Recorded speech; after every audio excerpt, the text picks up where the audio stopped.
नमस्कार दोस्तों, स्वागत है आपका हमारे यूट्यूब चैनल गियरबॉक्स में। और आज जो हमारे पास गाड़ी आई है वो गाड़ी महिंद्रा की तरफ से आने वाली एक गाड़ी है और ऐसी गाड़ी है कि उसका सिग्नेचर स्टाइल बन चुका है इंडियन मार्केट में, स्पेशली अपने रूरल एरिया में।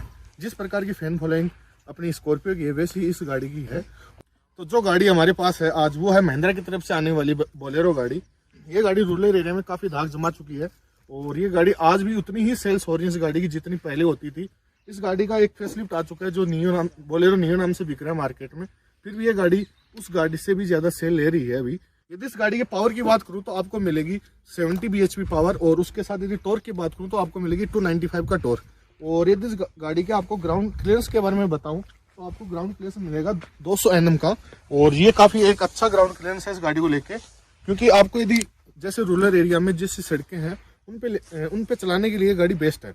अब मैं आपको इस गाड़ी के ओनर मिस्टर सुरेश जी से मिलाऊंगा। तो नमस्कार सुरेश जी, आपका स्वागत है हमारे यूट्यूब चैनल पे। तो आप ये बताइए गाड़ी आपने कब परचेज की?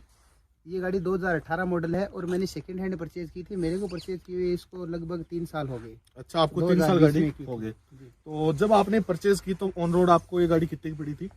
मैंने इसको सेकंड हैंड सेकंड हैंड में भी आपने ये जब मेरे उस टाइम पे ये गाड़ी 8.5 लाख रुपए की पड़ी थी। अच्छा, 8.5 लाख की। और उस टाइम पे वैसे इसकी शोरूम कीमत क्या थी? शोरूम कीमत उस टाइम पे लगभग 10 लाख के समथिंग, 10 सवा 10 के समथिंग थी। अच्छा, तो आपने जब ये गाड़ी परचेज की तो कितनी चली हुई थी ये गाड़ी?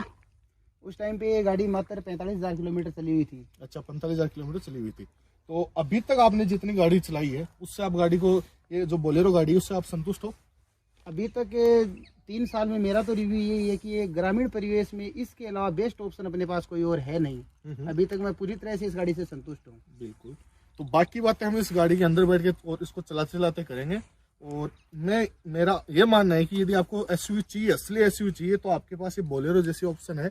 और इस गाड़ी का मार्केट में अभी तक कोई कंपटीशन नहीं है, ये एक इकलौती कंपटीशन है अपने मार्केट में।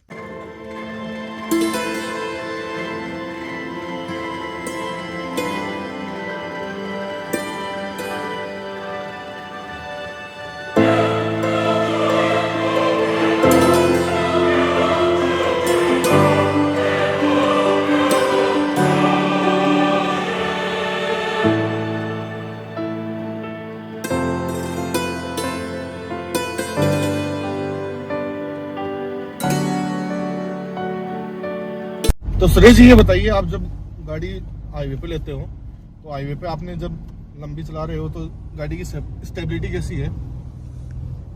इस बोलेरो गाड़ी की स्टेबिलिटी में कहीं कोई दिक्कत नहीं है। हाईवे पर चलने में मेरे हिसाब से इस रेंज में द बेस्ट गाड़ी है जितनी भी और गाड़ी आती है उसके अकॉर्डिंग। और स्पीड के अकॉर्डिंग देखा जाए तो आराम से 130-135 तक की आराम से चली जाती है स्पीड। और यदि ब्रेक का देखा जाए तो ब्रेक का भी शानदार है। अच्छा, मतलब जो लोग बोलते हैं कि एसयूवी लेनी है तो आपके अकॉर्डिंग ये आपके लिए बेस्ट एसयूवी यदि आप ले रहे हो। तो यदि आप इसका एवरेज के बारे में हमें कुछ बता सके तो कितना एवरेज देती है गाड़ी? इसकी रेंज की यदि गाड़ी देखी जाए और जिसकी फैमिली मेंबर ज्यादा है तो उनके अकॉर्डिंग तो ये गाड़ी दी बेस्ट रहेगी। और एवरेज का ऐसा है, इसका यदि हाईवे पे चल रहे हैं नॉर्मली 70-80 की अपनी स्पीड है तो एवरेज 18 से 20 का एवरेज इसका आ जाता है नॉर्मली, यदि 4-5 सवारी है तो। और फुल लोडेड यदि गाड़ी है जिसमें 7 सवारी यदि है तो एवरेज 14 से 16 का आएगा। चलो, एवरेज मामले में इतना भी, एवरेज के मामले में बाकी एसयूवी से ठीक है, गाड़ी कम नहीं है। तो सुरेश जी आप मुझे ये बताइए, इस गाड़ी के बारे में कुछ पॉजिटिव चीजें बता दीजिए। पॉजिटिव चीजों में यदि देखा जाए तो सबसे पहले तो इसका माइलेज का है। उसके बाद में गाड़ी के अनुसार इंजन की जो कैपेसिटी है वो मुझे काफी हद तक अच्छी लगी। कहीं ऐसा नहीं हुआ कि गाड़ी दब रही है या फिर लूज हो रही है, या एसी चलाते हैं तो कई गाड़ियों में ऐसा देखा जाता है कि इंजन उसके साथ दब जाता है एसी। हाँ, सही बात है। लेकिन इसमें ऐसा कुछ नहीं है कि एसी चलाने से भी इंजन पे कोई खास फर्क नहीं पड़ता। सही है। तो ये बताइए, आप एसी की बात कर रहे हो तो एसी पीछे तक चिल कर देती है या फिर आगे जो 2 पैसेंजर बैठते हैं उनके लिए ही अच्छी है? एसी का इसमें थोड़ा इश्यू है। मोस्टली आगे जो 2 पैसेंजर बैठे रहते हैं उसके लिए एसी बेस्ट है। अच्छा। बाकी बीच की जो सीट है इसमें नॉर्मली पहुंच जाता है और पीछे का तो कोई सवाल ही नहीं है। पीछे वाले तो परेशानी में रहते हैं। और आप यदि इसकी नेगेटिव की बात करें तो कुछ नेगेटिव है आपके पास इस गाड़ी को लेकर? इसका नेगेटिव इश्यू तो ये है कि ये गाड़ी एक तो नॉइज बहुत ज्यादा आती है, बाहर से आवाज बहुत ज्यादा आती है। इसका जो डैशबोर्ड है, यदि अपन कहीं कच्चे रास्ते में चल रहे हैं या फिर कहीं कंक्रीट रोड पे चल रहे हैं तो उस पे डैशबोर्ड की आवाज प्लस इसके जो फाटक वगैरह हैं इनकी आवाज, मतलब बाहर से आवाज ज्यादा आती है इसमें। मतलब आप ये बोलना चाह रहे हो कि नॉइस, जो बाहर की नॉइस है वो काफी ज्यादा अंदर आती है? काफी ज्यादा अंदर आती है। तो सुरेश जी ये भी बताइए कि आपने इस गाड़ी को लेकर लॉन्ग ट्रिप पे निकाली है नहीं निकाली अभी तक? इस गाड़ी को लेके मैं एक बार हिमाचल गया हूँ और 1-2 बार दिल्ली भी मेरा जाना हुआ है लॉन्ग ट्रिप पे। तो उस पे मेरे को ये देखने को मिला कि पहला माइलेज का ही बेस्ट रहा है और दूसरा मेन चीज ये है कि स्पेस काफी कम है।